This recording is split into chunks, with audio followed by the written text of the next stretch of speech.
Hello, world. We Hey. have Jasmine Chaz with us tonight. Stefan will be on a little later. I know we're running a little late, but we're going to have some fun. We're going to get into topics of psychedelics later on this evening. And we have a lot of current events.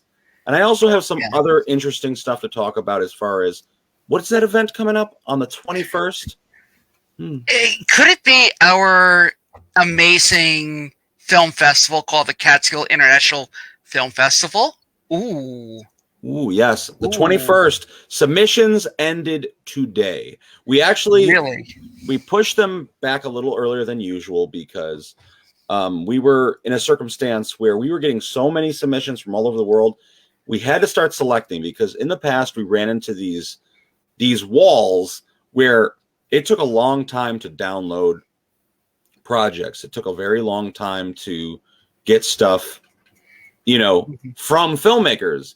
Right. And Right. with that short window of time, we had no other choice but to end submissions. And we got some really incredible films this year. I know every time we get on the podcast, I like to throw in that just so people know that, hey, we got some sweet films. Nice. You know what I mean? Mm-hmm. But And I was just going to say also, thank you for having me on this. I know it's kind of like with this. I mean, with the last 18 episodes now to episode 19. Good for you guys. The Thursday Exchange is one of the most entertaining, most it just brings out a little bit more for the current events, and then seeing the wide variety of guests that you have on. So good for you. I'm really proud. I'm really happy to be a part of this thing. So good job for you, there, bud. I really appreciate you saying that. But you know what I mean? Like, it's been a long time coming. You never know what you're going to Of get course. when you do these when you do Yeah. these podcasts because it's an open format for Mm-hmm. anyone to speak their mind and Yeah. tell you how they're feeling. And sometimes topics get heavy, and that's what we like to do. So, Stefan, are you available? Are you around? Hmm. I know I see Stefan in the background. Is he? Hi, Stefan. But Yeah. yeah. So with that said, Mm-hmm. we like to be honest. We like to keep it real. Mm-hmm. Um, Keep it fresh. so with this week's current events, as you may have heard, Trump launches a new blog, which pretty much, he didn't get his accounts open back up. They're still suspended from Twitter and Facebook. Mm-hmm. They say a lot of the stuff with misinformation about the election and the election fraud, as well as incitement, which happened on the Capitol back Right. in Right. January. So they feel like him possibly having his accounts reopened will bring more controversy. I don't know. It just I think with all the reverberation from the last from this thing, and he's still being a sore loser. We're making strides for progress. And for crying out loud, the 2021, we just finished up the quarter of the year already.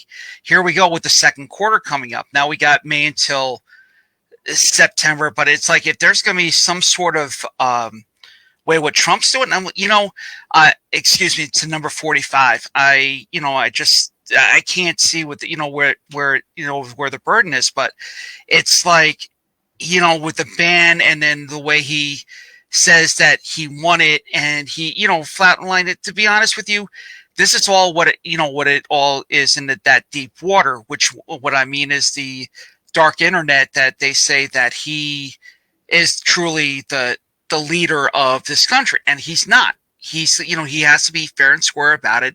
I understand that the country's based on business and understand about different things, but the way he puts it, we're going back to hate about again, and I think recalling what we did like in the last couple times. It seems like we're going backwards. We're supposed to be progressing in this time in nature. So Yeah. it's crazy. I mean, and then I, I'm what I think that they did was the right thing.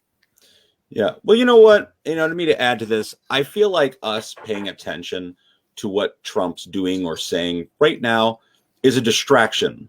It's a Right. distraction based off of what the current administration is possibly doing. The Hmm. media is still fascinated with whatever Trump says and does. Let's get real. Hmm. We knew he was a reality star Yes. prior to, you know, Hmm. doing the film festival. And Correct. now he's, you know, what much more could we have expected? So hang on Yeah. a second. No problem. Well, hello, Stefan. Hey Hi, guys, sorry Stefan. for Hey, being late. Stefan. Hey, no problem. It's like, where were you, young man? How are you? Seriously, where were you, young man? Seriously. So back on the topic. So we're talking about, Trump and his new platform that he's trying to push, basically his new social media, so that he can get out to his followers. I think it's a distraction that we're even looking into this still, because we have a new administration. Hmm. Why are we not keeping our eyes on the new administration and all the things that are happening before our very eyes? There's a lot of things that are supposedly getting passed or we're fighting for right now, like infrastructure. We should be focusing on those things, and the legalization of marijuana federally, or all these other things, medication, insurance, Medicaid.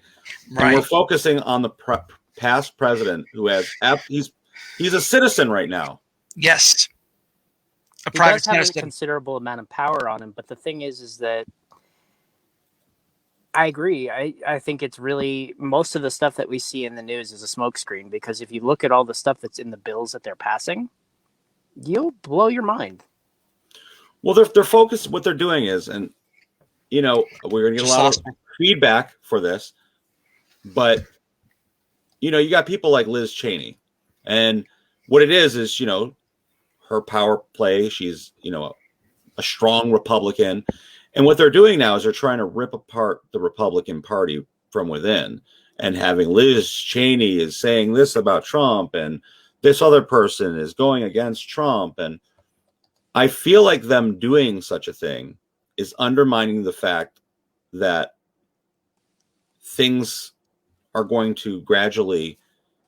He has a good chance of possibly winning again, regardless of all this. All the ripping the party again. I think the popularity is still there, and if I it do. wasn't, we wouldn't be talking about it. I think it is too, but I think it's more not even so much. I mean, there are some diehard Trump fans. Don't get me wrong. Everybody has their favorites, but it seems like he almost stood in for an entire group of people that had no voice left, in the sense that, and unfortunately, a lot of them were not great voices to have. A lot of them are very combative voices, but he drew that kind of person to him. And the more they felt marginalized, the more fanatical they got in supporting him at the same time. So it was kind of like a weird catch-22. Yeah, I mean, it is interesting. I'm curious to see what the future holds, but living in the present, we want these policies to pass so that we have a very open world. Taxes aren't going to rip us apart. That's the fear of a lot of Democrats in office, is hikes in taxes, which they're talking about.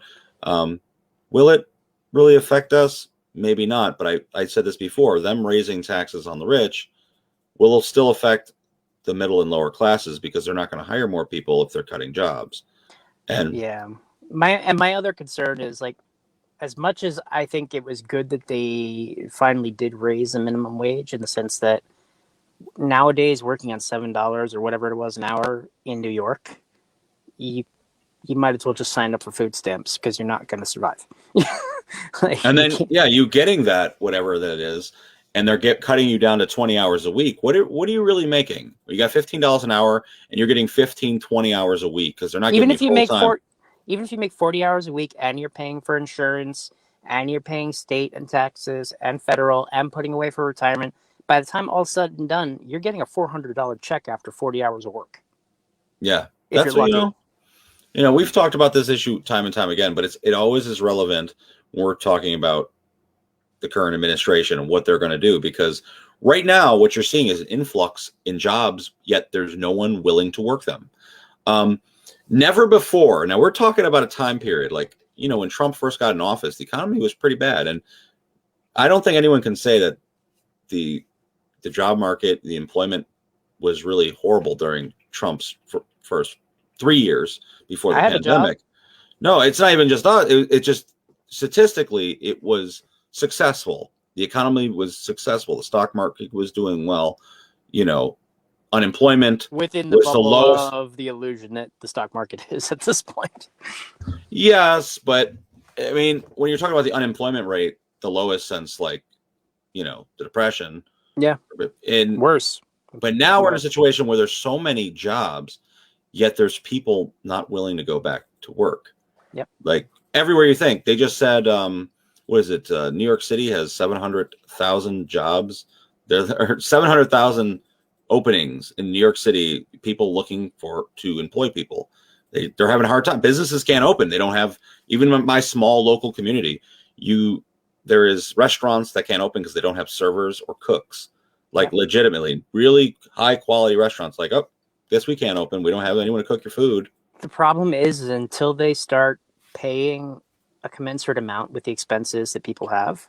And I understand the complications with that. It's a business. You have to pay. You have to make a profit. You have to do your shareholders, all that sort of stuff. I get all that. However, if you're going to have a situation where people are literally requiring assistance at all times, maybe it's time to subsidize. I mean, if you're going to subsidize someone, subsidize some of the businesses so they can pay their workers and make sure the money goes to the workers. Oh, absolutely. It was don't subsidize a bank.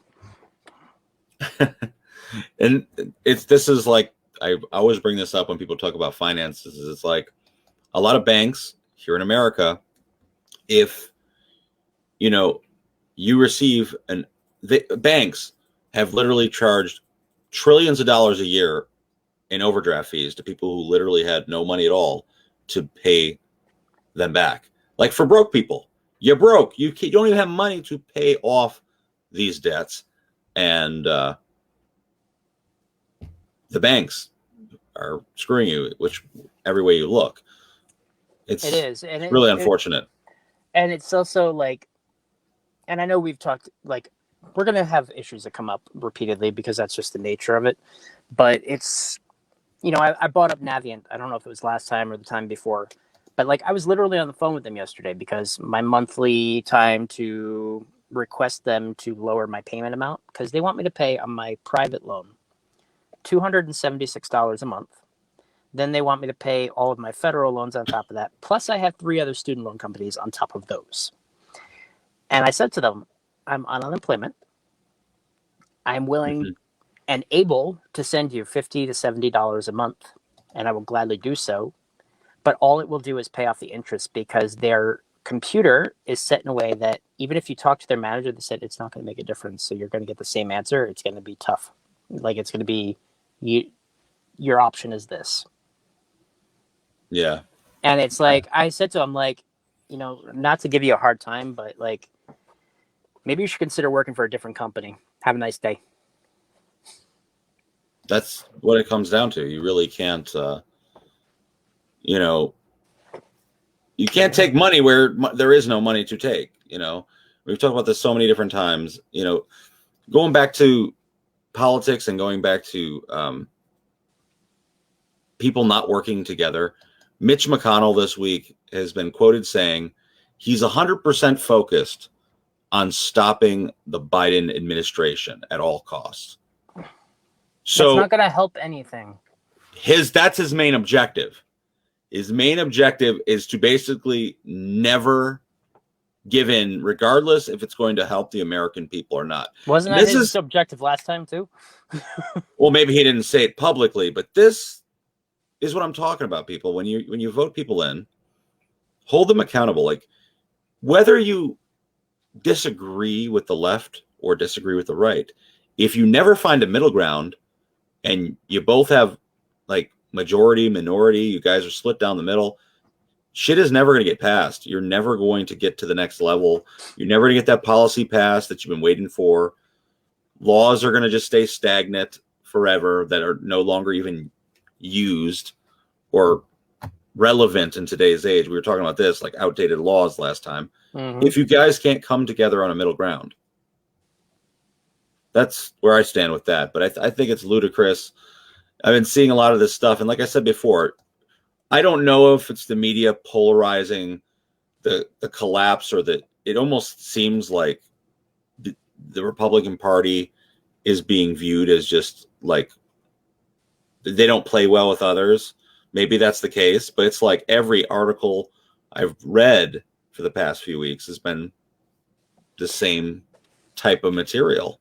You know, the not playing well with others, there's a valid complaint with that, but I think that goes to all of them. I think there's a couple of people who do try to reach across the aisle, but I think with the situation it is right now, honestly, you have a government that's almost entirely run by Democratic Party. Like the House, the Senate, the presidency, their courts. I mean, that's just the way it panned out with the voting, and I get that, and that's how we designed it. However, the problem is now you have a very large group of people who are already pissed off, and now you're going to start passing executive orders, which and to be fair, Trump did the same thing when he first came in. Not nearly as many. It seems like each president passes more and more, making them more and more of an autocratic leader than what they were supposed to be. Because if you remember, George Washington didn't want to be president. And when they wanted to make him a king, he flat out told them, no, like that's what we're trying to get away from. And it seems like what we're doing now is trying to move towards it again. Yeah, see, that's what we're trying, that we don't want, is you can't give the government and the people in our government too much power. That's why whenever I see people so gung-ho over a specific politician, it makes me weary. Like, yeah, why? This is what we as Americans fought against. We have 3 tiers of government and multiple senators and Congress people for that reason. Judges. Like, whether you support them or not, I do not support the storming of the Capitol, obviously. But the mere words of a couple of people up on stage in a crowd of thousands who were pissed was enough to send them climbing up walls. That's what happens when you have fanatical devotion. Mm-hmm. And it's like, how do you... I don't see it getting less fanatical, because the changes that they've pushed out since he's come into office right now are pretty radical, in the sense that they're not just like little changes that are changing a little bit of policy here or there. They're sweeping changes that are like reordering our society and the way we look at the world, the way we do things. Like, these are social policies that are like... Well, you're talking about our policing system, our educational system, how our children are taught and what they're taught. But also just our ideology, the way we think of government and what they're allowed to do and what we allow them to do. Like, there's a mix-up now of who has the power. Like, technically, we're supposed to have the power. Yeah, well, we give that to the people that... we give them to the politicians that make promises that necessarily don't follow through with those, because they got their money in lobbyists' pockets. And yet we keep on electing them every year. They don't follow through. To not hike here too deep into politics again, our heart truly goes out to India right now. And, their COVID has literally devastated India. They had nearly 4,000 deaths in a single day. Yeah. Hundreds of thousands now of new cases are popping up. They don't even have enough oxygen. And they think it's 4 or 5 times ventilators. Worse than the reported numbers, because they don't even have registered crematories anymore. It's literally just setting up crematories in parking lots, because they don't bury their dead in India. They burn them, which is their custom. But they usually identify the dead before they burn them, so that they can give closure to the families. They don't have time. There's just too many. Yeah, that's what I'm saying. Like, a lot of people I've been talking to, and it's really wild to hear when you're hearing like de Blasio. You're even hearing Cuomo now talking about like 100% capacity in places in New York City by this summer. Cuomo's talking about like full capacity on Broadway by September 14th. Broadway in New York City, 100% capacity. Well, even locally, like you look in towns, like, I mean, it's already just about full capacity. It is. But then when you see that these other countries are getting hit, it makes you wonder if it's going to, are we If it going to get morphs hit? again, then yeah. And if we Because follow the same dumbass policies that we followed this last time around because we didn't know what we were doing, despite having plenty of preparation to figure that out. yeah, and that's the thin line of where we're going to go back to the way we were, or if this is when we say this is the new norm, are we actually going to be in a situation where we can go to a concert again and enjoy it? I think so for a while, and then I think it's going to start becoming one of those things where when the weather gets colder and the numbers go up and people get sick, they're going to start locking it down because they panic, and because it also gives them the opportunity to do what they want without scrutiny. Mm-hmm. That's why people are always so against martial law, because it takes away freedom. It takes away our ability to choose for ourselves. You're literally telling us, okay, now, boys and girls, go to bed. You're not allowed outside. Otherwise, we'll shoot you or arrest you. Yeah. Or fire tear gas at you. We definitely don't want to live in a world like that. And that was like when this pandemic first started, I'm not going to lie, there was a lot of rumors going around. They were spreading false information everywhere about martial law. And when we've never really dealt with a pandemic quite like this in the modern world, people bring up like the Spanish flu. They're not bringing up. It's completely different, though. We're talking about this that's worldwide, and it was real. People were thinking martial law, and especially Trump. Not to hurt any of the supporters, he was saying very risque stuff. Especially with the rioting going on, talking about like shutting down basically martial law in cities, and honestly, that was a totally different. At that point, you can understand why, though. They're burning cities. Yeah. I understand that, but like when you're thinking about whatever town you live in, average Joes, people would be affected by martial law. Yeah. It's your freedoms. It is, and it's the only way like a quarantine works is if you literally do it. Like they found out back in the Black Death times, if you isolated yourself for 40 days, a percentage of the people who are locked up are going to die. It's going to be horrible. It's going to be horrific. And there will be some survivors, and you stop the spread. That was the theory behind it. But of course, we can't go that hardcore with it because we don't want to do that to people. But unless you do that, like your quarantine methods aren't even going to make a difference. Mm-hmm. I totally agree. Yeah. So, on to the main topic tonight, psychedelics. Woo! Psychedelics and how they could be used in a beneficial way. Mm-hmm. And is he in the background waiting to come on or no? No, I don't have his link. You do. All right. 1 second. But, a lot of people, there's a big taboo on psychedelics, mushrooms, whatnot. But there's also positive uses for these things. Yes, there are. Just writing to him. Come on. Now. Okay.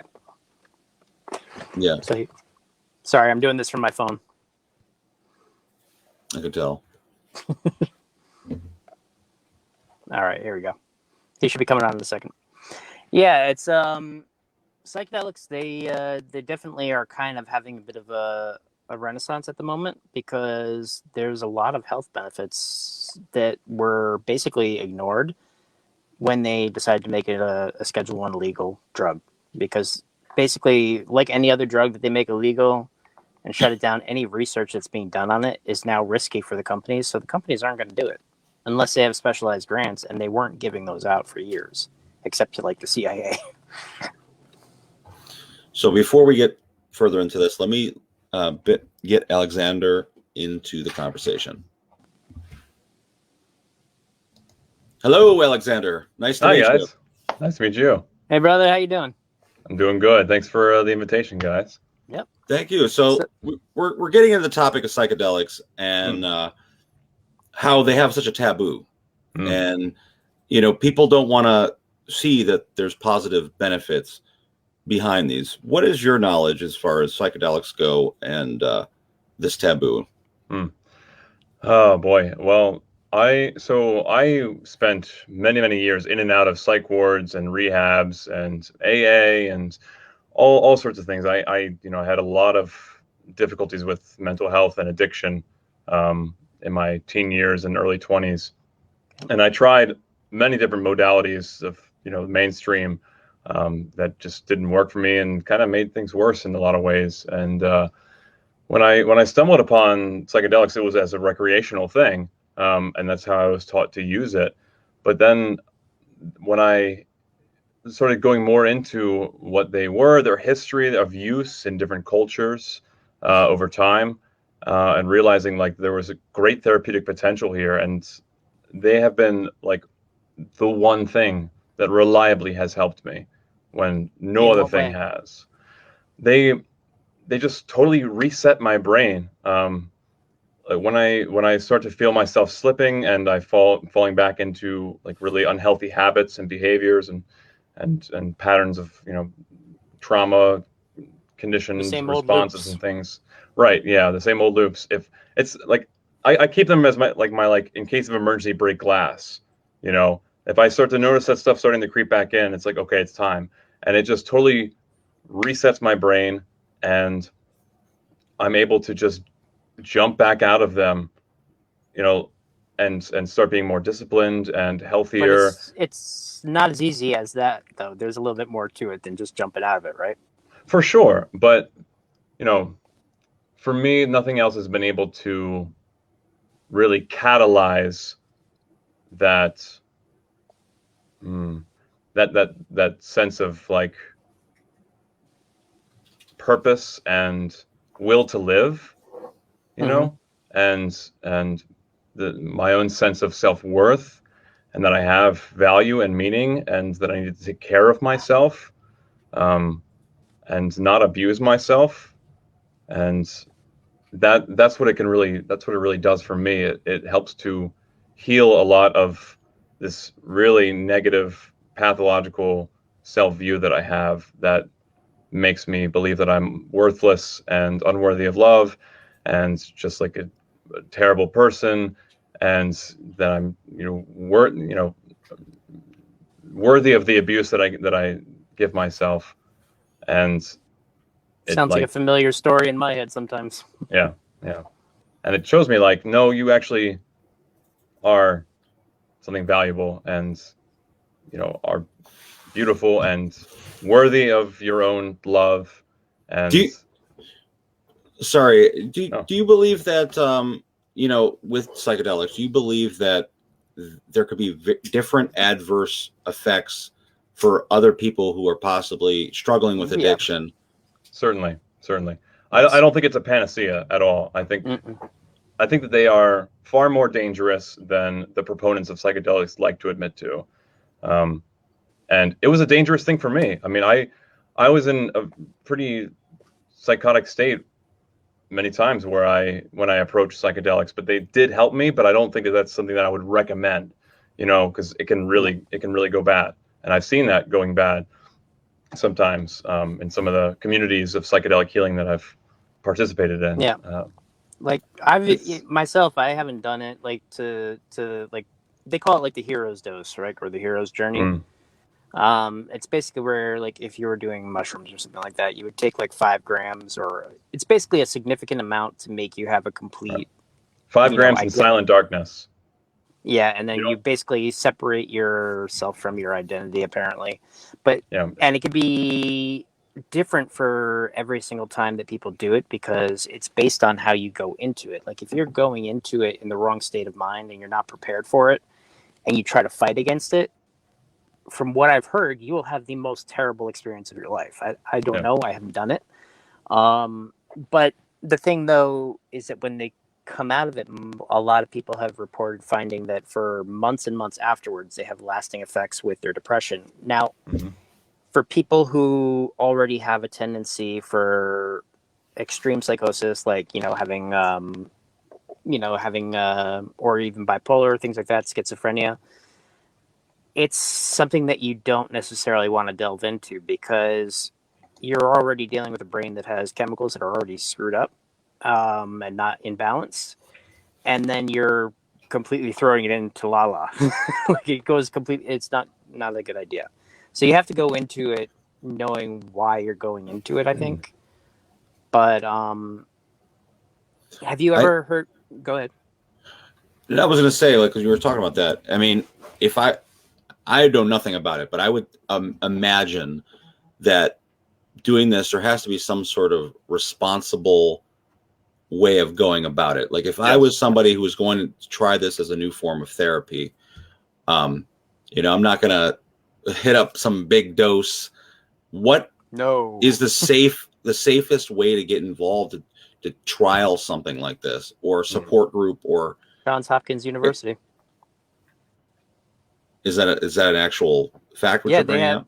Yeah, they have a test program for people with PTSD and extreme depression, where they take people on a guided hallucinogenic trip using psilocybin and psilocin, which is one of the chemicals inside the mushroom. And they actually have like a guide who will be in the room with you. It has nice lighting, music, and everything. Right. Yeah. And it's because that's what I was really down. Yeah. That's what I was kind of referring to, like a safe environment. It's like, someone doing this stuff by themselves for the very, very first time, and they go through some wild trip and never by themselves. I can imagine it. I mean, the way that there are all of these natural compounds that exist on the planet, that just grow in certain areas that can produce these kinds of radically transformative, morally correcting, and visionary experiences.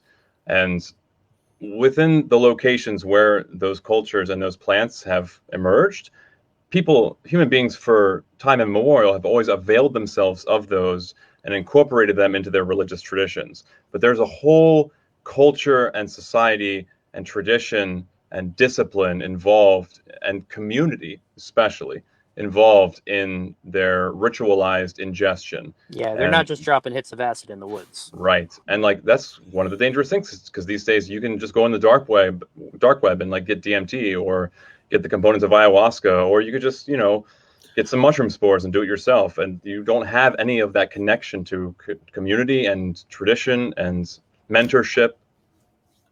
I believe a lot of times that the taboo and the negative beliefs on a lot of these systems and rituals is based on the pharmaceutical companies not wanting other types of competitors. Yeah, competitors out there. Exactly. You cut them out of the market, something that's more natural and less profitable. There was one study on psilocybin done in the past 15 years, I believe, where it was a smoking cessation study.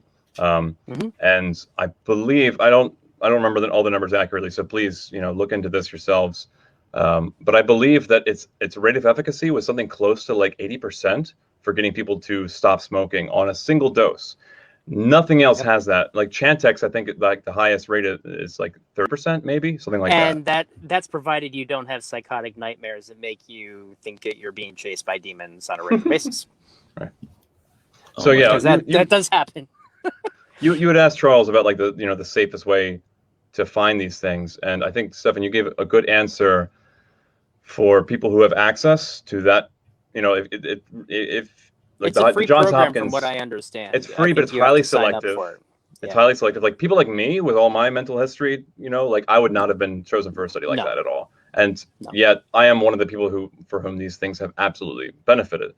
So, and like if you're not around that location or whatever, like there are a lot of communities, they're underground, they're illegal, but they are happening across America now. Like ayahuasca is a big thing. Right. Yeah. I was very, very fortunate enough to kind of stumble into one of those communities. And I'm not going to give any kind of, names or locations or anything like that, because it is a federally scheduled drug. Yeah. But the person that I found was a licensed psychotherapist. He had his own practice, his own building where he, offered like other kinds of spiritual disciplines and things like, yoga and stuff like that, meditation. So he had a lot to lose, but he was also offering this on the side because he knew that it worked. Yeah. And you can find it's a totally unregulated field. All kinds of, anybody can call themselves a healer or a shaman or an energy worker or whatever, and there's no regulation, and like that's kind of dangerous. But like if you really want to find somebody good who's competent, and find a way to do it safely, but that's still, it's unfortunately illegal, like find somebody who has something to lose would be my recommendation. Like somebody who, they would lose their license, their livelihood, everything. Like he was very responsible and very steeped in tradition. Like he had sought these things out, you know. What do you think that it would take for something like that, a place like that, to get passed through like legislation, to have something like that legal? You think it would be like a very long, strenuous process? I think within the next 10 years, we'll probably see it. I mean, we're seeing more and more of it. I'm very excited by the renewed state of research. It's slow. There's so much red tape that has to be gone through in order for researchers to be able, to work with these chemicals. Yes. And are you familiar with Paul Stamets at all? Yeah. Okay. Big fan. Have you ever heard of him, Charles? No. So, like Paul Stamets, he's basically the mushroom dude of all kinds. Like he's like a mushroom researcher. He's discovered new varieties, species, and he's also one of the ones who's actually pioneered research on psilocybin for mental health.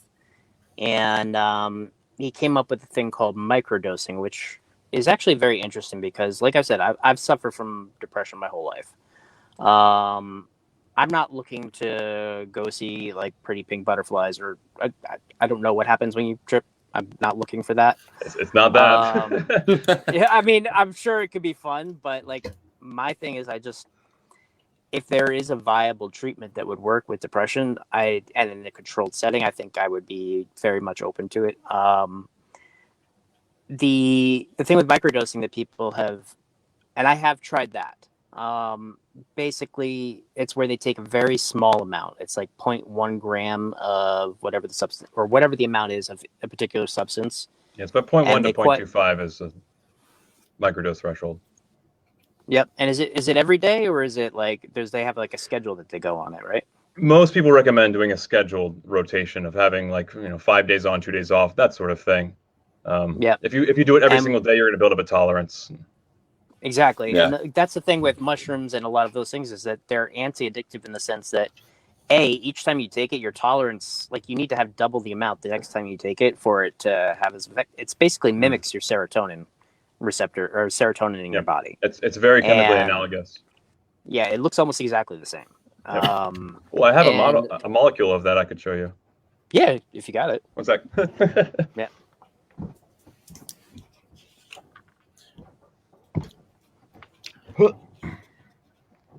Bill Nye the Science Guy.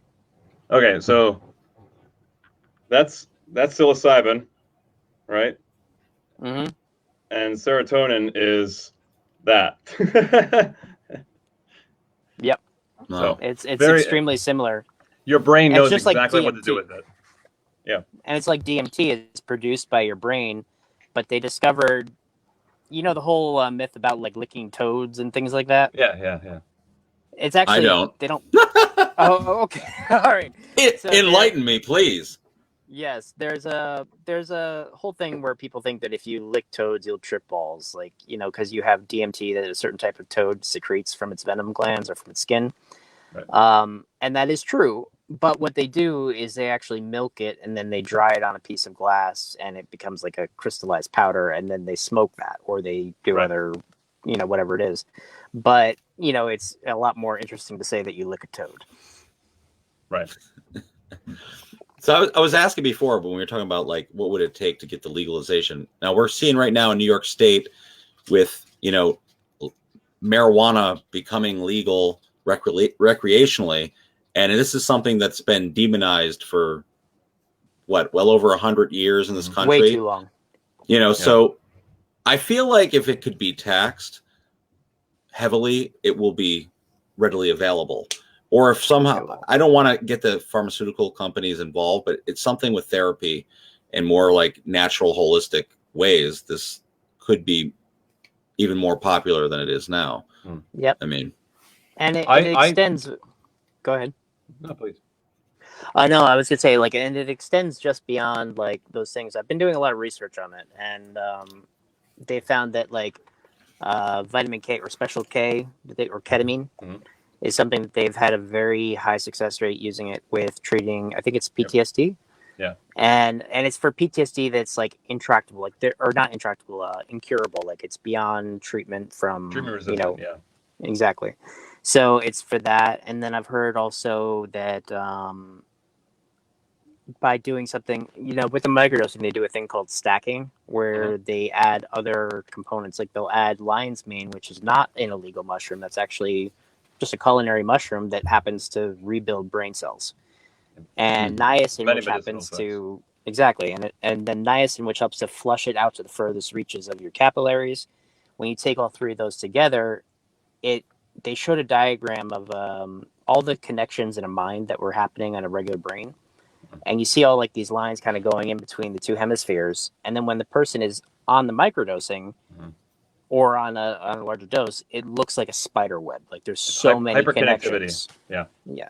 And every part of your brain is talking to every other part of your brain, which is not ordinarily and not always good, happening. But not always good. That's a very important point. Yeah, that's also like kind of a neuro image of schizophrenia in some senses. Kind of looks like that. And your brain in deep sleep is also all the parts are talking to each other. So it's not like that's a good thing necessarily. No. Do you find that users would have to be a little braver or risque, the people that are looking for adventure, in order to use this as a new treatment? It's risky.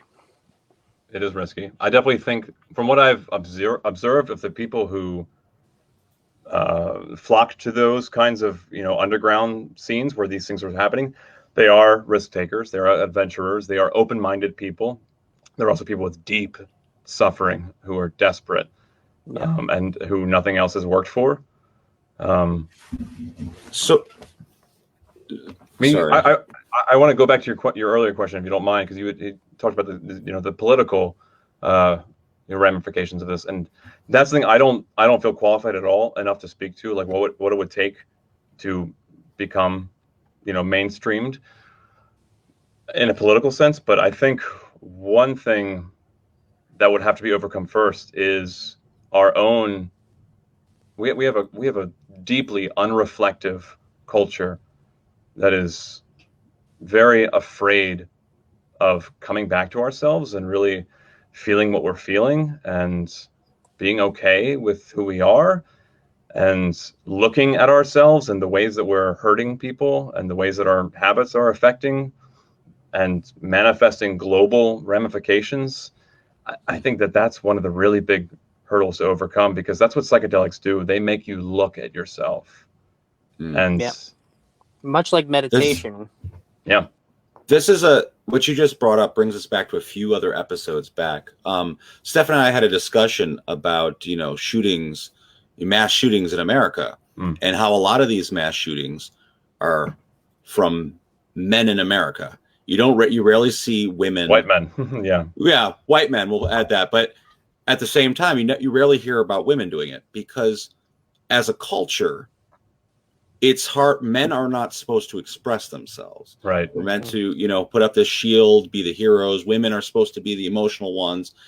But because of what we've kind of brainwashed ourselves since youth, women, I feel like, have a better coping skill than men. So I think it's a lot. What you're saying is reflective, is what we should start younger, is kind of teaching us all to be expressive and what's going on up there, and to appreciate life in general. And that's on a smaller scale. When you're saying that, but as a culture, I totally agree. Everything's so fast paced, and we're on to the next one, and never look back. Just always go forward. It's a consumer society, which I understand, like, you need that for capitalism and all that. But at the same time, I find that every time there's like a new crisis or anything like that, it's usually, like we were saying, it's usually covering up something else. Just like every time there's a new item getting rolled out on the market, it quite often is at a time of, a lot of things happening. It's a good way to distract people. It's an opiate to the masses. I mean, to add to this, this is totally a sub genre in a genre, but when we talk about, you know, all these media tragedies and stuff, they're the ones that the media wants to push for other agendas that are behind them, in my opinion. I mean, there's so much stuff, carnage and death that happens every day in this country and overseas that we're perpetrating. You don't hear about because we don't want to look like the bad guys, and that will We don't hurt. want to feel like the bad guys. We don't want to feel like the bad guys. Yeah. And we don't want to then, look but at all the people that are dying because of a blockade. And is it I Lebanon think- or Syria? I think right now things are kind of changing. They're slowly changing, but you're seeing that for the most part, a lot of the American people are seeing that maybe we're not so, you know, gun-ho as we once were. And that's a good thing. To see your country's issues is a good thing. That's how you, you know, progress. You get better. Yep. You get better. If you don't, you're going to continue the same old nonsense. Yep. And we were just talking about it. It was like, I don't know what it was, like within our lifetime, or not our lifetime, but our parents' lifetime, you know, interracial marriage was illegal. Women's rights to vote. Women are still fighting for the same sort of equality, you know, pay equality in the workplace. And when we're talking about all these things, that's because we have to reflect to see what is going wrong. Yep. And it's the same thing when we're demonizing certain drugs on the market and having it where people have to get them illegally. And then that's an irresponsible thing as well sometimes because they don't have the knowledge of what they're putting into their bodies. Yep. Right. It's a big taboo. And then you also get the snake oil salesman and the hippy dippy stuff too, like in the sense that like with weed and CBD. So CBD has a lot of health benefits. We don't know all of the health benefits that there are, yet CBD right now is very underregulated because they just don't have enough people. Like literally, they have 2 people for like New York State, Hudson Valley area for all of the hemp farmers. Like you see some of the CBD like promises that people are making. Oh, it's like it will cure it's your propaganda, cancer and make you turn into a cartwheel monkey. You're gonna turn into a sex god with one puff. Seriously, it'll stop you from getting high. Actually, that part might be true. Like it'll balance out what you're getting from your THC in the weed, but it's a healthy substance in a lot of ways, but it's not gonna turn you into God. I mean, there's very much the same kind of propaganda in the psychedelic community, like even more so much. Perhaps because like people try to promise that it's going to make you enlightened and you know you're going to become God and whatever, and like all your problems are going to be fixed, and like no, there's a lot of people that think it's a link to another dimension. So what's the biggest misconception about the psychedelic community? Like when I think of it, I'm thinking of raves. I'm thinking of like underground cage dancing, like with lights. I'm thinking of that 70s show. Strobing off my like glistening abs. Well, I mean, there definitely is a lot of that. I can't speak to that part of that culture because my introduction early on was recreational, but then I found a very intentional, contemplative, sacred, and therapeutic use for these things. So I don't really participate in that. You know, I would not go to Burning Man or you know something like that. Like that's not my scene. You know what I mean? I want to go there just to take pictures. But like it would be pretty cool.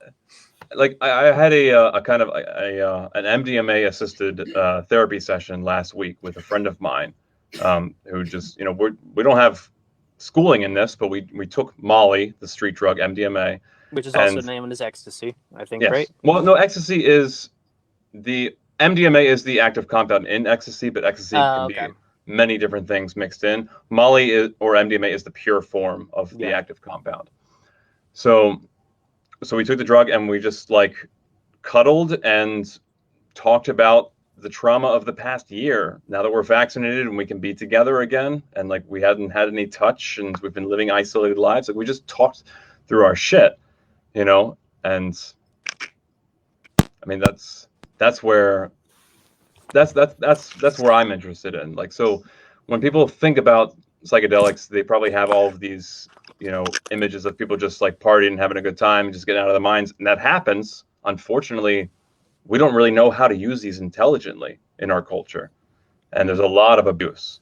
But they can be used so intelligently. Yeah, I think that's the same thing when we just said the Well, same like thing, that the kind of ayahuasca. is relative with marijuana. People are smoking weed, you know, they have the same misconceptions, and there is a lot of medicinal benefits Yeah. of smoking.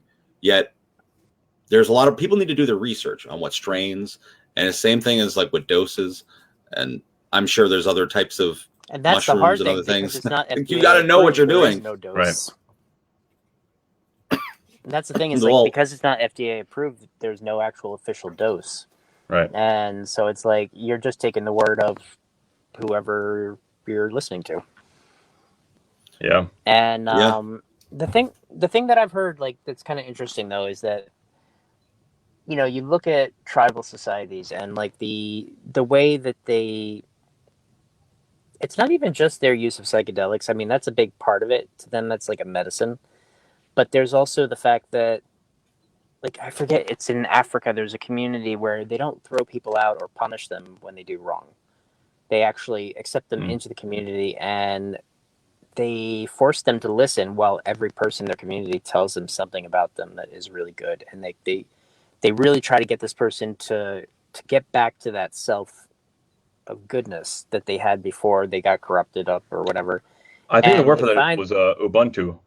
Ubuntu, yeah, that's what it is. I think so, yeah. I think.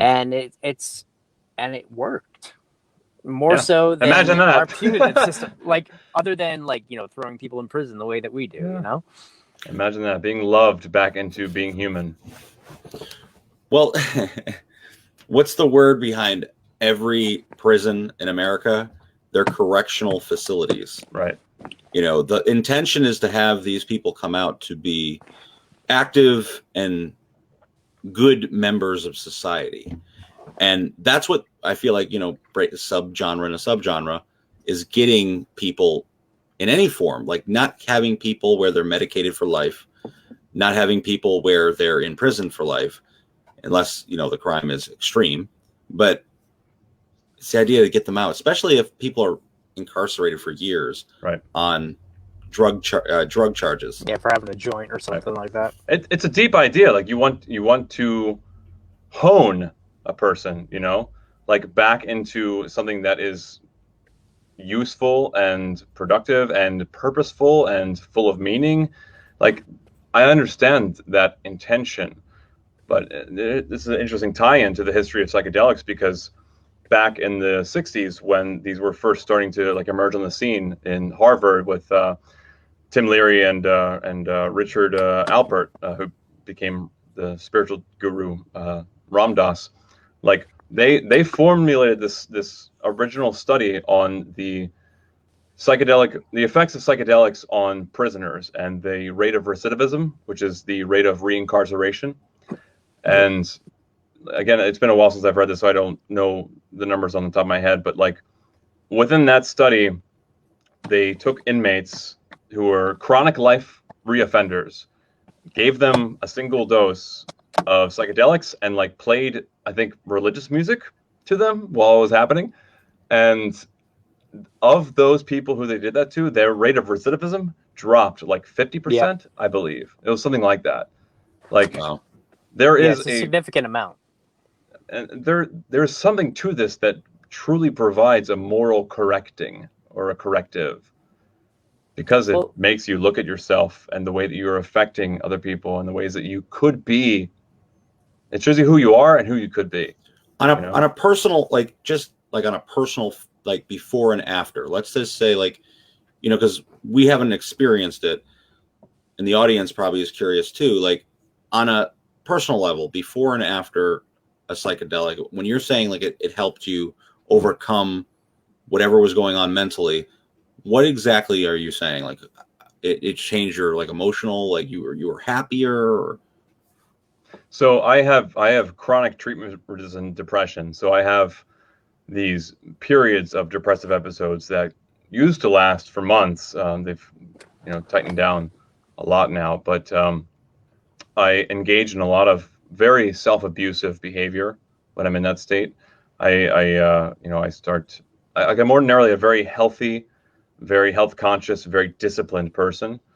And when I'm in that state, I just punish myself, and I drink too much, I smoke, I drink, I eat a bunch of junk food, and I abuse myself with pornography, and like all these things like kind of creep back into my life. And then when I take a psychedelic, it just reboots me out of that, and I start meditating again, and I start eating healthy again, and I stop smoking immediately, and I stop drinking, and I stop using pornography, and I start treating people better, and I start loving my life more, and I start just emanating more of that I'm just feeling positivity connected. and just feeling connected. And yeah, and No, I appreciate that, because it gives us some insight on what it actually, helps like correct and mold. And it does tie in too when you were talking about prisoners of the past and the study taken. It's very interesting. It's a very interesting topic, and it's like it has endless loops. Oh yeah. And cycle and history behind it. Yeah, And absolutely. the other thing with it too is like we're also not saying go out and try psychedelics. That's not what we're saying. This is literally just discussing a new thing. Well, I mean, it's not new, but it's becoming more prominent in scientific studies because they've decriminalized it in some areas, and in some countries it's recreational legally, but or legal recreationally. I'm sorry, but yeah. Please don't. We're not recommending you do it. Like, just do your research. Though, in a way, though, we are speaking on behalf of something that's possibly, this is going to be more outspoken, and this is going to be more of a thing, I think, in the future. Yeah. When you were saying the next 10 years, possibly, I think even sooner than that. I'm like, as soon as they get marijuana legal in more places, and it's like they got to do one baby step at a time. I don't know what it is. They got to figure out how they're going to capitalize. One distraction at a time. They got to figure out how they're going to capitalize on every single thing first. Oh, yeah. And then to the max ability. And this is the great threat to the pharmaceutical industry, because their whole business model, their whole infrastructure is built on repeat customers, and like opioids if they have the perfect drug. Yeah, if you have something that can actually fix it, cure it, maybe. Like, there we speak. Like, how do you monetize that? And I'm not unsympathetic. I'm not unsympathetic. They're already mad that they're looking to release the intellectual property to the COVID vaccine. They're already fighting back, saying we're skeptical of whether or not this will actually be helpful by giving out our secrets. Actually, you're skeptical about whether or not you can make a profit. Right. And psychotherapists need repeat clients, right? They need fucked up people, right? Psychiatrists do, like the whole pharmaceutical industry. They all need you to be fucked up in order for them to keep living, Yeah. And if you had something that could actually fix your problem and help you to fix your own problem yourself, more importantly, they're out of a job. Yeah. Would you imagine people? Even beyond yourself, like, generally speaking, people who engage in psychedelics are productive in society. They're out doing, they're holding 9-to-5s. We run the whole gamut. We're not a unified entity or community. Like there are people who are abusing them and doing terrible things, and there are people who are using them to do amazing things and become better people. I don't like to generalize in that sense, because I have certainly met many of both kind. I know. It's like when you hear when I hear about psychedelics, I'm thinking like a lot of artists I know. Yes. Performers, painters, musicians. That's something that they actively use, and fighters actually report using it too. Sorry, what's that, Stefan? I was going to say professional fighters are using it a lot lately too, because they find that it gives them almost like not like a premonition, but like they're able to anticipate more easily. Yes. Yeah, it heightens your senses. It's a performance enhancing drug if you use it at the right doses, And so and if not, you get chased by crazy squirrels. I don't want to shit too much on the high dose experience, because that's what really has a lot for me. I'm fascinated by it. I just like joking around. So yes, there are many people, like psychedelic people scattered throughout society at every strata, and like, you know, we're busting your tables, and we're building your computers, and, you know, programming, you know, your We are software, among and you.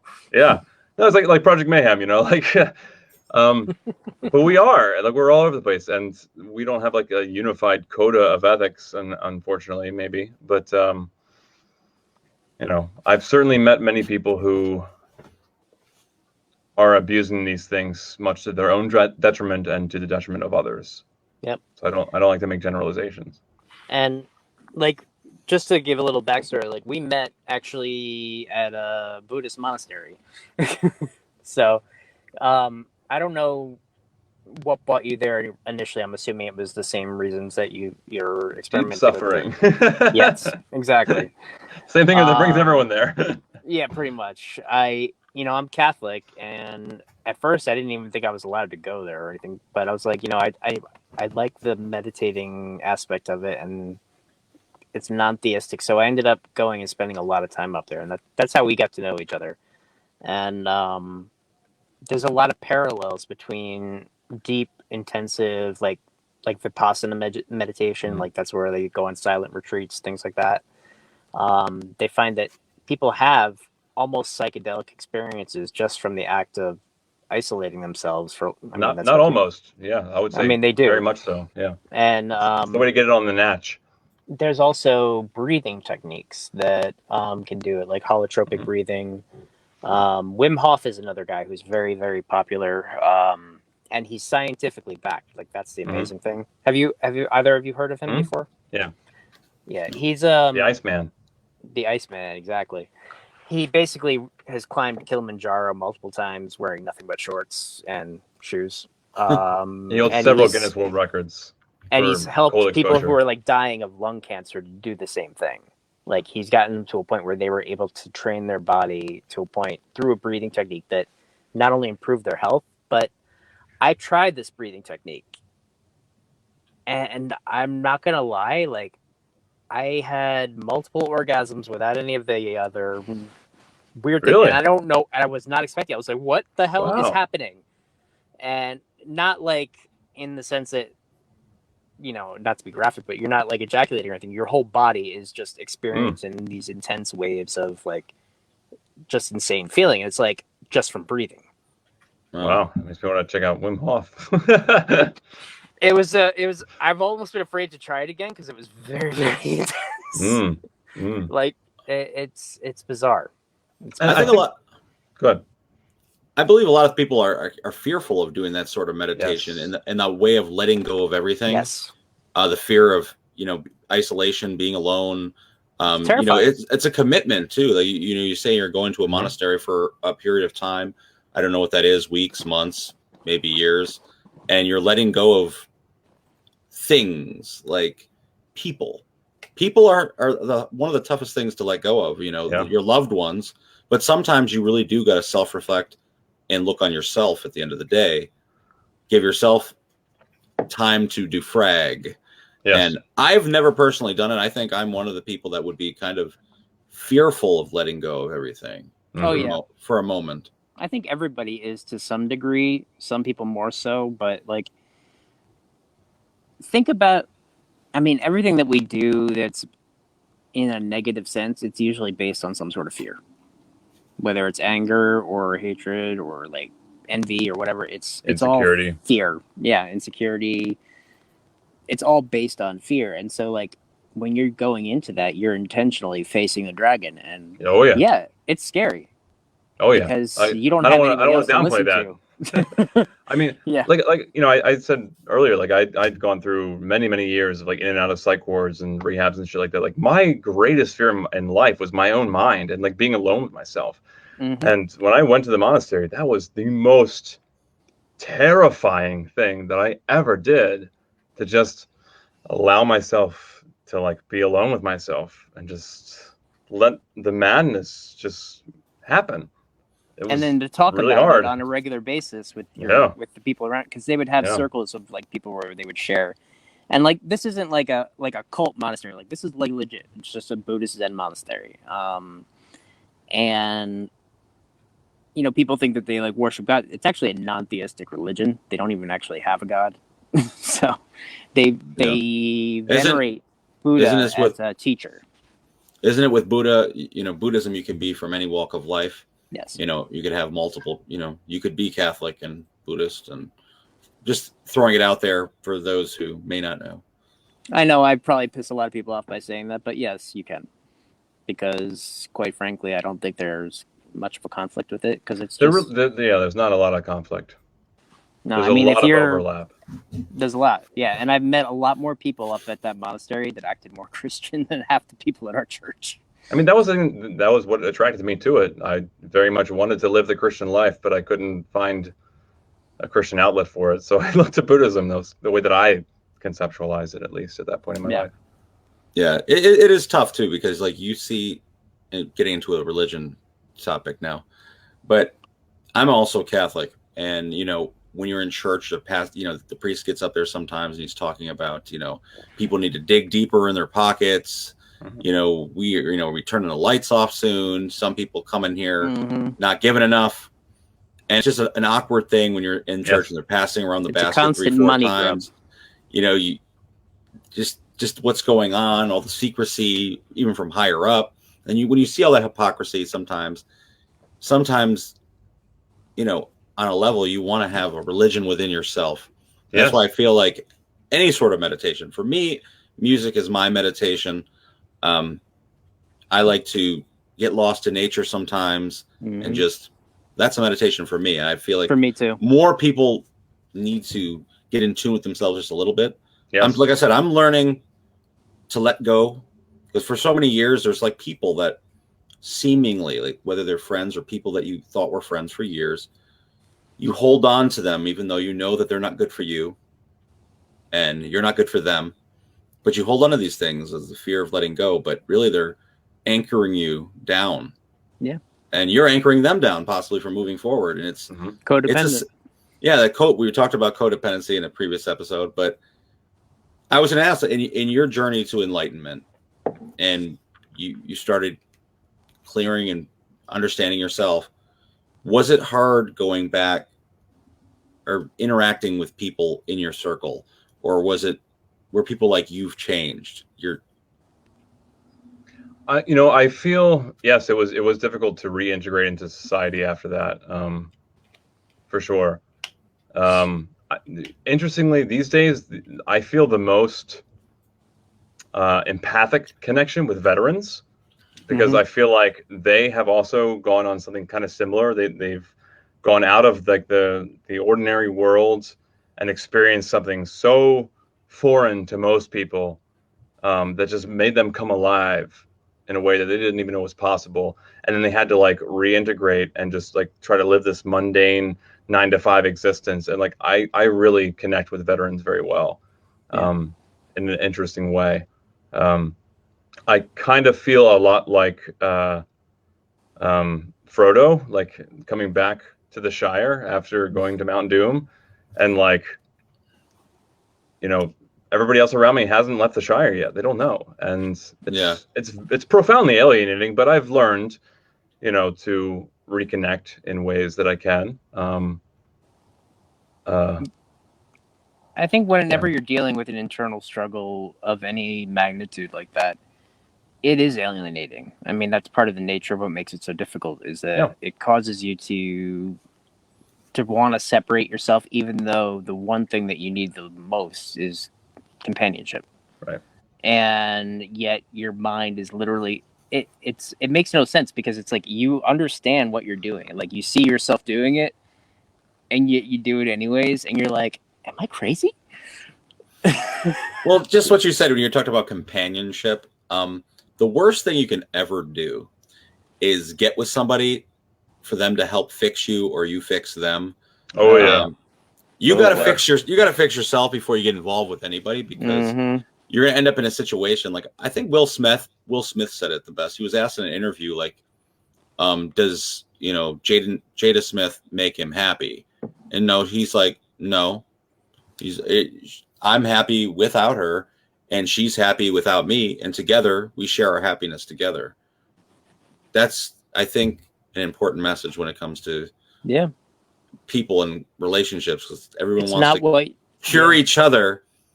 And you want to get with a really good sweetheart because she's going to fix your life when you don't even know Spoiler alert, yourself. she ain't. And then the fact that she's even caring for you, that's a warning sign too. You know, that you're a client or whatever. It's not good when someone cares like that. And it's good to care. Do you want to make yourself into a patient for your partner? Yeah. I'm actually talking, like, I'm doing the whole online dating thing for the past year, which has been a nightmare. Oh God, I can only imagine. It's been interesting. It usually results in like conversations just fizzling out because people flake off. That's the majority of the interactions that you have on these sites, it seems like. Yeah. But you know, there's some people that you meet and you're like, oh, this person is like great, and then once you get to know them, you're like, oh, you need a therapist. You don't need me.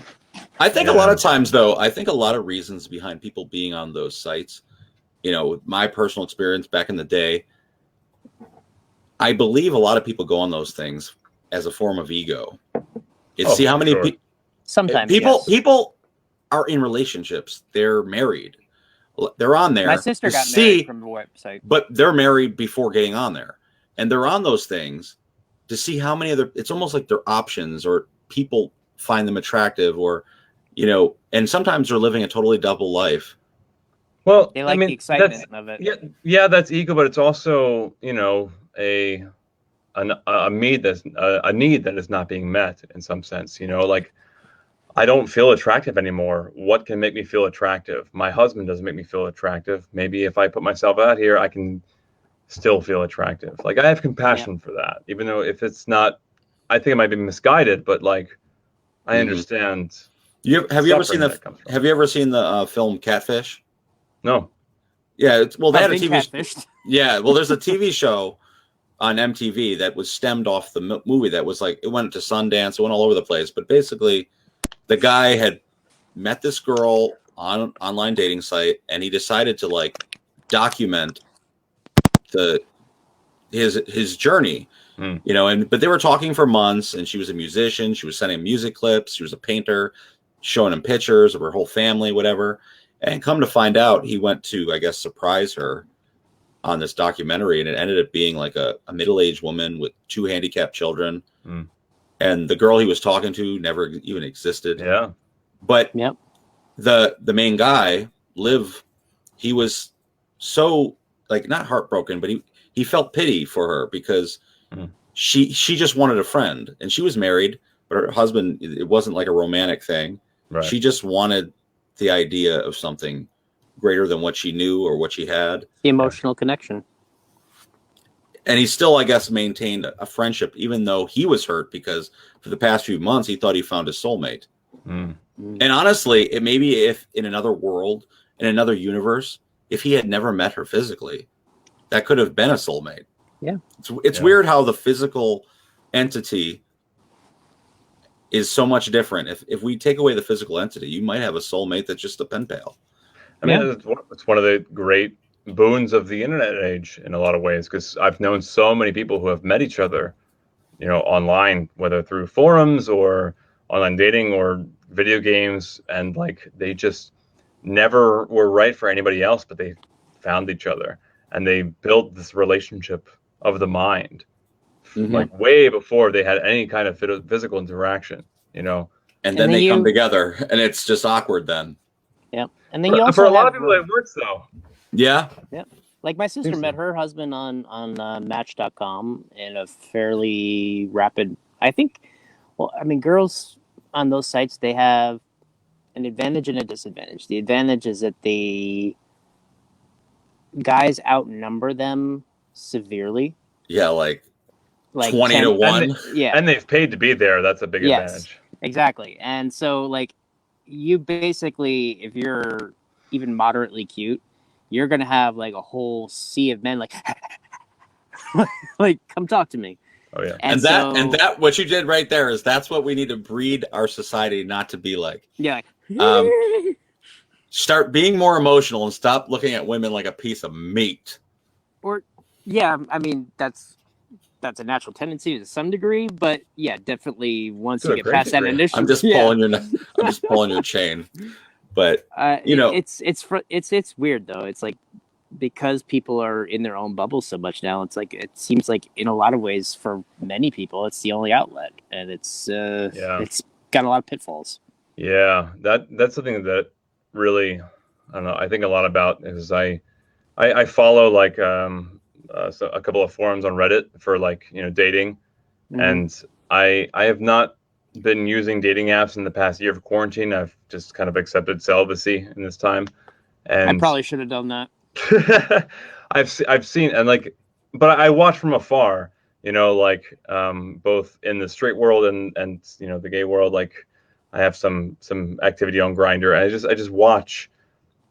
I've watched as the past year has happened, and just how people have reacted to it, and it has not been good. I think, in the most part, like, there's just so much normalization of this culture of using people and discarding them and exploiting them, and like, I don't think it's a good thing at all. I'm Consuming very much of consuming them. Yes, and like the very act of you approaching these apps, you are voluntarily assenting to commodify yourself. You know, you're approaching the market and you're saying, I'm a high quality piece of fruit. Look at me. Like, I don't have any blemishes. You're making an advertisement. You are, yes, absolutely. And there's something about that I think is like so perverse, I think is the only word I can use. Like, if you're trying to find a mate or a partner or someone to suffer life with, or even just experiment or explore with, like to raise yourself up in that way and to distort who you are to this, and then like, you meet them and you're like, oh, you're full of shit. Yeah. Like, back in the day, I used to use OkCupid because I really enjoyed the way that like it had all these inbuilt like psychological personality profiles. Yeah. And you had to answer so many questions, and like, I could find other weird people like me, you know, basically. Yeah, me too. And then like, but like Tinder is just so superficial that like there's no way that I can assert or ascertain any common values. No. It's just purely superficial. Yep. Purely lust based. I think OkCupid is better because you could also send messages without having to pay for it at first. Yeah. The thing is, a lot of these things, and it's kind of like the branding and the breeding whole process, is it's like pop culture is pushing a lot of these things. A lot of these sites you're talking about, they're like in music videos, really raunchy sexual music videos, which, listen, I'm not haterating, you know, sexualization of music and WAP and whatever. There's another song out there, but like all of them. Yeah, like all whatever. But the thing is, it's so out there now that it's on to the next one. You know, you ain't paying for my this. On to the next one. You know, you're not going to deal with my bullshit for a day. We're not going to like get over our issues together. On to the next one. Yeah. And that's what Tinder is. Tinder is like swiping, right? Yeah. Swipe, gone. The problem is that I'm not even going to look on your thing. Yeah. It's inherently dehumanizing. Like, you don't consider the person behind it all, and you're just commodifying them and just consuming or discarding them. Like, I can't even let myself enjoy Tinder or Grindr because that's how the mentality is. It's like, there's I'm just gonna meet you, fuck you, and then move on. Like, and I don't want that. Like, there are a lot of people I find though who are on Tinder who are looking for real love, and like they write it in there, but it's also on the wrong site. Yeah, they are misguided. Well, the thing is like they're looking on every site. Like, I mean, I've even done that where I'm like, I don't care. Like, I'll just try any of them, and I'll try and like put in my profile that I'm not looking for a hookup, and that I actually want to find someone, and then I get a bunch of crackheads. You got a few bucks. You got a few bucks, buddy. Not crackheads. I need a ride. Basket cases. Like, I'm like, wow, you got more problems than I ever had. Yeah, they're more desperate than you are. Yeah. I mean, you know, we understand why online dating exists, because it's not, it's a good I thing use it. in a way. If you live in a small rural town like Yes. we live, Yes. the options are limited. The people are limited in them. But at the same time, I always said the same thing that you were saying. A lot of times you're going on those profiles, you're like, damn, like, what the fuck's wrong with me? Because if they have so many damn issues, I must be, you must not look at, that's the reflecting we need to do. Yeah. Before you get on that site, like, listen, I'm fucked up in X, Y, and Z. I totally get this argument that it's like a really useful tool, and you can use it very intelligently to find a good mate. I very much get that. Like I keep coming back to this image from Star Wars of like, when the ghost of Obi-Wan Kenobi is like, Luke, use the Force. Like, I'm like, no, I need to use the Navicomputer, like I have to use this amazing technology. Like, no, just like let it happen. Let yourself meet someone organically. That's and the then way I'm running it's around supposed like, to happen. Hi, look at me, look at me, look at me. It's tough. It's so much easier when you do things online. For example, like you get in an argument with someone. It's so much easier to throw them a text than it is to like pick up the phone and be like, hey, that thing you did the other day kind of pissed me off. It's so much easier to just send a text. And that's the same thing with any of those sites. You can send a message, write whatever you want, and then worry about the low effort, copy and paste. Low consequence. That's what it is. The fear of rejection. And you don't have to really worry about it. And misinterpreting is a lot higher with texting too, because people, like, you may write something, but if they can't see your face or hear the tone of your voice, like, they may completely blow it out of proportion. Yeah. Yeah. It's a whole study. There should be a whole episode on just for sure. It's like a whole study that needed psychological study, sociology. Like I try to like some of the men that I talk to and engage with and try to mentor to the extent that I do. I try to recommend them not to use those sites because they need to overcome the fear of anxiety, of approach anxiety. Like, that online dating totally mitigates, like, there's no fear, there's no consequence. And like, it's a really useful thing. It's a really important thing to learn how to approach a woman and like get over that fear and be like, I would like your number, like it's, and that's totally. It makes you more attractive to others. It does make you more attractive. Yes. Being able to do that. It's a weird thing because, like I said, like, especially in times of COVID, the world is shut down. Right. You ain't meeting anybody at the club or a youth group or whatever, church group. Like, everything is so weird now. Yeah, it's like all the girls in the club are at home. It changed things. It changed everything forever. Yeah. Like, these sites are bigger than ever now. And going back in public, even when the clubs do reopen and the concerts, I still think people aren't going to be, I hope that people are going to connect, but I think we talked about this AI type world now, where we're just going to kind of, this is going to be the new norm too. And I think also, talking like this. I think also the trauma of this past year, especially like the no touching thing, like we talked about on a previous episode, like, no touching for you. But no, we talked about it on a previous episode. Sorry. Where a friend of mine, she reached over and gave me a hug about 4 months into the pandemic, and I just about like, it was like an epiphany. I was like, oh, I haven't had contact. Yeah, that's a drug, man. Yeah, it really is. Well, hugging is a drug, I meant, but yeah, also fear. Yeah, fear. I feel like that's See, Stefan and I have very different beliefs. I meant like in a good way, Charles. I meant like, ooh, like hug, like finally somebody's touching me, like not afraid.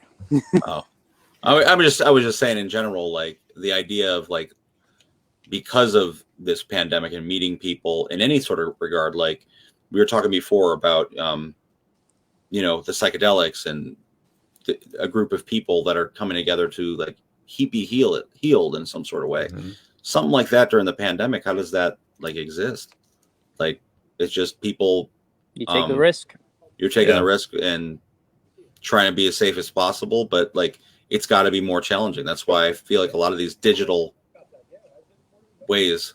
I heard a car beep. Sorry.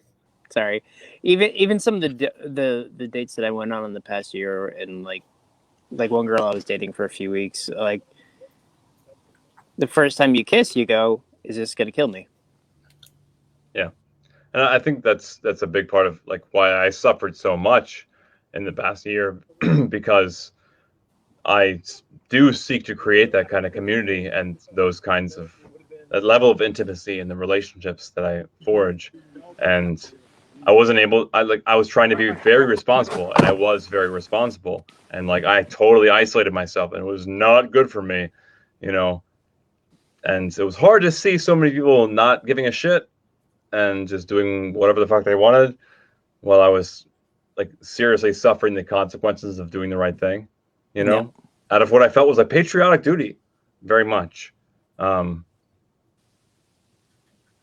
we're like in the artistic community that I'm associated with, and where I am in my physical location. Where do you live again?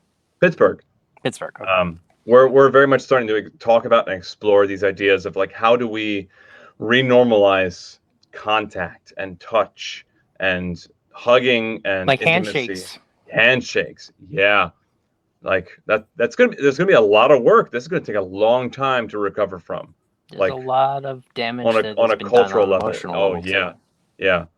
And like just reapproaching each other with the same kind of naive trust that we once had. Like we have to rebuild that intentionally. It's going to take a lot of work. And sometimes it just requires taking a chance. Like life and is a lot of that was finite. already destroyed. Like, you know, so much of our own. So, like, I don't know if you've ever seen on like what is that website? Oh god damn it. The Good Men, none of the Good Men, the Way of Masculinity, maybe that's what it's called. What am I thinking of? Anybody know it? The Masculine Man? Or... I can't think of it. It's a popular website blog that talks about like masculine issues. And like back in the 1920s, like men used to like hug and like cuddle, and that was totally okay and totally straight, and nobody like thought anything about it. And then like somewhere in the past, whatever, a couple of decades, that was like, oh, you're a fag, you know, like you can't like touch or hug or like, you know, kiss a man or whatever. Like we already had a lot of that going into the pandemic, you know, these weird walls of separation and atomization, and isolation and like repressed feelings, all of that. So like now we have to really overcome not just the past year, but like the past couple of decades too, you know. We were talking to this, Steph and I had this similar conversation too about how when you isolate for so long away from people, you become ignorant and out of touch with other people. And I feel like it's an echo chamber. It's a slippery slope to go backwards and to become more separated, more segregated. You know, you just think about it. You're in social groups where you're forced to be with people who don't act like you, who don't look like you, who have different beliefs than you. But now it's good for you. It's good for you. But now you're all separated for a year with your own thoughts, with your own little pod circle, which a lot of times, like I said, your close in-work family and friends, they're not always the best influences when it comes to like worldview. Yeah, or your own algorithms are not always the best influence. And it's kind of interesting how these conversations we had, like you're seeing a lot of stuff in the world right now, hate crimes against Asians, hate crimes against homosexuals, just blowing up. Just anger. It's. Really? I feel like it's because people are being separated too, and that's why we do need to come together. And we really desperately need community as human beings. Yeah, we are not meant to be isolated from each other. It's actually deadly. Yeah. And like deadly. So much of my own coming up through the mental health care system and AA and all this stuff was my own understanding of and disillusionment of the pseudoscience behind so much of modern psychotherapy. Like the models of addiction that we have built into our institutions are based on these studies from like the 1960s of rats, where if you take a single rat and isolate them in a cage and then give them like cocaine-laced water, they will continue to drink the cocaine-laced water until they die. Yeah. And like that was our model for the disease model of addiction. And nobody thought to challenge that until like pretty recently. where they realized, oh wait, rats are social species. They don't exist at all ever as an isolated themselves, individual. They Just so you exist in know, I might get communities. cut off because my battery's about to die. So if Okay. I disappear, that's why. And somebody redesigned the study, and they called it Rat Park, and they gave the rat like a community to live in, and like all kinds of like enriching environments and things to play with. And then they introduced the cocaine, and they would taste it and then like never go back to it and just choose the water instead, because they had meaningful connection and community. They were allowed to be a rat, naturally. Like they had support. And like, yeah. And like all of our models of addiction treatment for the past like 40 years have been based on this old study of, the one individual living alone, completely cut off from their herd, from their tribe, whatever, from their culture, their meaning. And like, yeah, if you give them drugs, they're going to use it because they're fucking suffering. I'm sorry. Yeah. Should I not curse? I'm sorry. Oh, That's all right. Okay. The great thing about live. Yeah. But it was so radical to me, but like it's so obvious at the same time. It's like, oh yeah, that's who we are. That's how we are. We're human beings. Mm-hmm. We're not atomized individuals. Yeah. With that said, it's been, I think, a really informative, personal, interesting episode. We really loved having you, Alex. Yeah, it was great Alexander. talking to you again, man. Yeah, thank you so much for having me, guys. I've really enjoyed this conversation. Yeah, you're welcome. We'll have to do it. Yeah, we'll definitely have to do it again on another topic, and maybe we'll plan it better and figure out I won't everything. be having a photo shoot before it starts. Stefan over here is getting me dizzy. No. But thank you guys for watching tonight. We had a blast, and next week is episode 20. Oh man, crap! 20 episodes. 20 weeks. Thanks you. But take it easy, bro. Bye, everybody. Have a good night, everybody. Peace.